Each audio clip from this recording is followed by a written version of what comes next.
দিদি বলছি তোমার লিপস্টিকটা একটু দাও না। দিচ্ছি, এই নাও। আচ্ছা আমি এটা নিয়ে যাচ্ছি, বাপের বাড়ি থেকে ঘুরে আসার সময় দিয়ে যাবো। ঠিক আছে। শালা এই শাড়িটা তো আমার ছিল, ওর কাছে কি করে গেল? থাম দেখি আলমারিতে গিয়ে।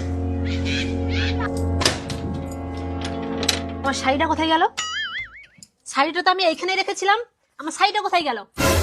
শাড়িটা আমি দেখতে পাচ্ছি নি। দাঁড়া, এই হারামজাদার কাছে দেখছি। এই যে আমার ভাই যে শাড়িটা দিয়েছিল, শাড়িটা কোথায় গেছে বলো? তোমার ভাই তোমাকে শাড়ি দিয়েছে, আমাকে কেন বলছো? কোথায় আছে বলো শাড়িটা? আরে আমি কি করে জানবো? কোথায় আছে বলতে বলেছি কিনা? আরে মোনা বৌদি, তোমার কাছে যেতেছিলাম আমি। তাই? হ্যাঁ, এ নাও, বোম্বে থেকে তোমার জন্য আমি শাড়ি এনেছি।